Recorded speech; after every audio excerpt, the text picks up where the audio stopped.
Imagine a company so powerful that the United States government spent 13 years trying to break it up under antitrust laws. That was International Business Machines in 1980. They were known as Big Blue. They did not compete in the technology industry. They were the technology industry.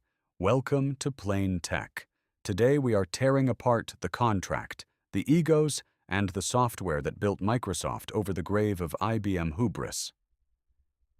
At the dawn of the 80s, IBM constructed mainframes. These were million-dollar behemoths that sat in climate-controlled rooms, processing payrolls for the largest corporations on Earth. To the executives at IBM, computing was serious, expensive, and institutional. So when hobbyists in California started soldering together wooden boxes called Apple computers, IBM executives laughed. They viewed personal computers the way a Ferrari engineer views a plastic tricycle, a distraction, a toy with no real-world application. But by 1980, the tricycle was outpacing the Ferrari. Apple was generating hundreds of millions of dollars. IBM CEO Frank Carey realized Big Blue was bleeding market share to a bunch of hippies in garages. He declared war. He ordered a rogue team of engineers in Boca Raton, Florida, to build an IBM personal computer. They called it Project Chess, but there was a catch. They had exactly 1 year to go from a blank piece of paper to a shipping product. For IBM, a company where designing a new power supply usually took 3 years of committee meetings, this timeline was completely impossible. To survive, Project Chess abandoned the IBM religion of vertical integration.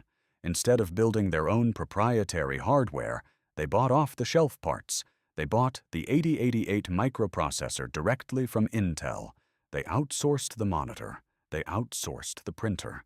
And most critically, they needed to outsource the operating system. This is where the greatest heist in technology begins. IBM needed software, fast.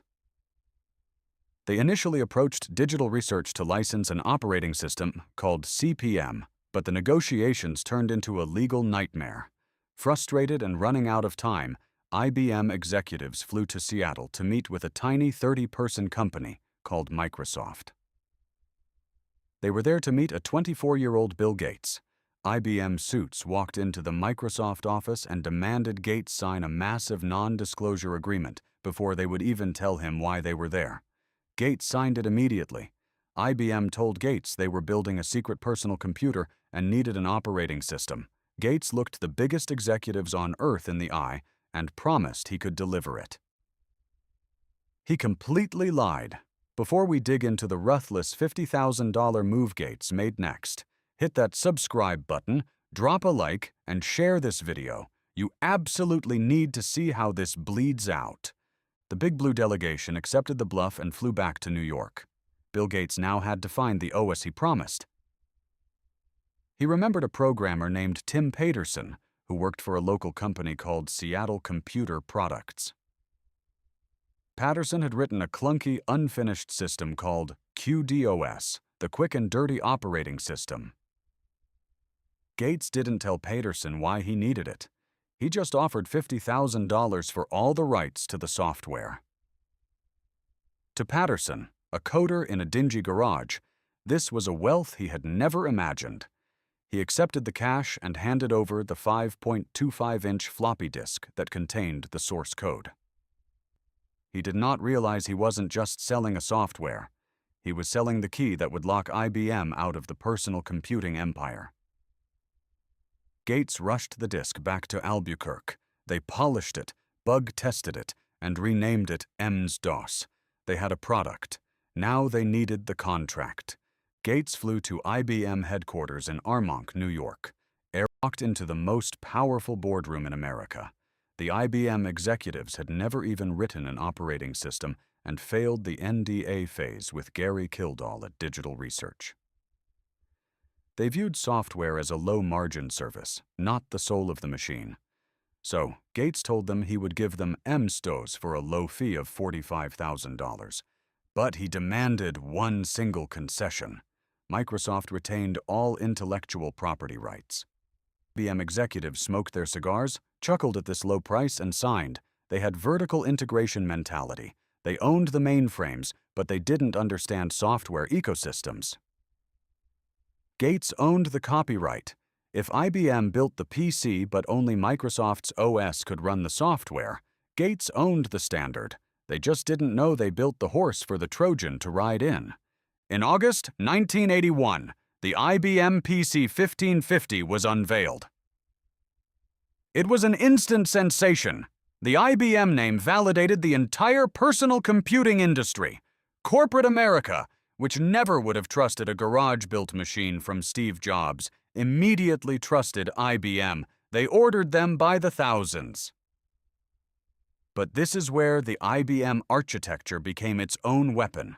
Because IBM had rushed the design, they used off-the-shelf parts. They bought Intel chips, they bought monitors, they built a machine that was trivial to reverse engineer. Compaq and other companies realized the IBM PC hardware had no intellectual property protection. There was only one part they couldn't clone: the operating system. The IBM PC was the hardware shell, but Microsoft's MS-DOS became the soul. And Gates owned it all. He bought an OS for $50,000 and turned it into a $1 trillion monopoly.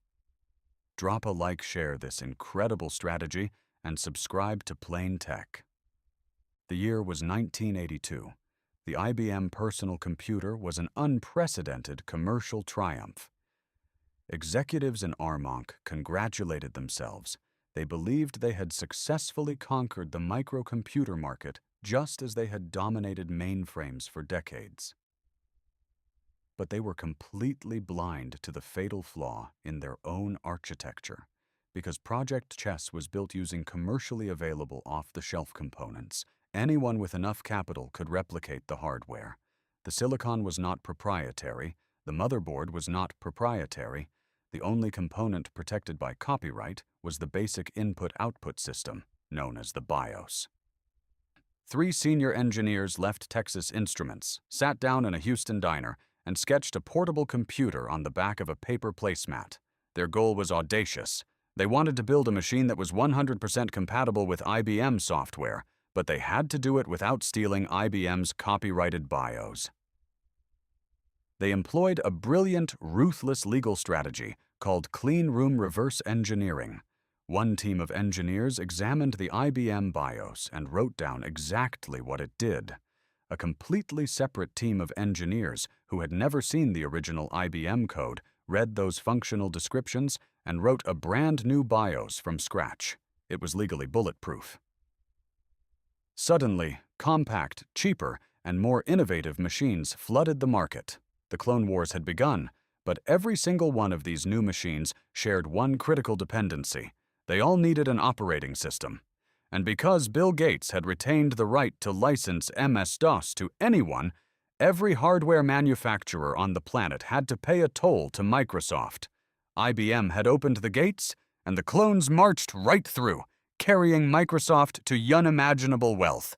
IBM finally realized they had created a monster. They watched in horror as their hardware market share was cannibalized by cheaper clones, while Microsoft profited from every single sale. To regain control, IBM decided they needed to sever their reliance on MS-DOS. They initiated a joint venture with Microsoft to build a next-generation operating system called OS/2.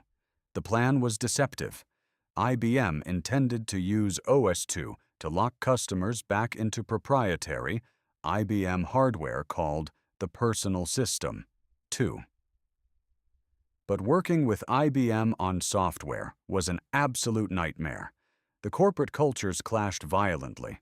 IBM measured programmer productivity by lines of code written, which encouraged bloated, inefficient software. Microsoft engineers operated like a lean, agile startup. IBM demanded endless committee meetings. Microsoft coders slept under their desks after 48-hour sprints. Bill Gates saw the writing on the wall. He knew OS/2 was destined to be a bloated, incompatible disaster. So, while publicly partnering with IBM, Gates secretly diverted his best engineers to a shadow project. He told them to build a graphical user interface that would sit on top of MS-DOS. He called it Windows. When Windows 3.0 launched in 1990, it was a massive revelation. It was colorful, intuitive, and it ran on millions of cheap clone PCs already sitting on desks worldwide. OS/2, meanwhile, was expensive, demanded high-end IBM hardware, and lacked third-party developer support. IBM spent billions of dollars trying to force the market to adopt OS/2. The market completely ignored them. The Trojan horse had not just opened the gates, it had burned the entire city to the ground. By the mid-90s, the power dynamic was completely inverted. IBM, once the untouchable Goliath of the technology world, was hemorrhaging billions of dollars. They were forced to execute massive layoffs, shattering their decades-old promise of lifetime employment. Meanwhile, Microsoft launched Windows 95 with a marketing campaign, so massive it included purchasing the rights to a Rolling Stones song. Bill Gates transformed from a nerdy programmer in Albuquerque into the richest man on the planet. The $50,000 purchase of QDOS remains the most asymmetrical business transaction in recorded history. IBM assumed that hardware was the ultimate moat. They treated software as a temporary inconvenience, a mere accessory to sell heavy metal. They failed to understand that. In the digital age, the ecosystem is the only thing that matters. Whoever controls the platform controls the industry. IBM built the physical foundation of the personal computing revolution, but Bill Gates wrote the laws of gravity. Today, Microsoft is a multi-trillion-dollar titan, while IBM's PC division was ultimately sold off to Lenovo for a fraction of its former glory.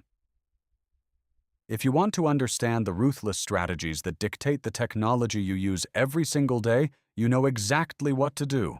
Hit that like button, share this masterclass in corporate warfare, and subscribe to Plain Tech. I am Herbert, and I will see you in the next deep dive.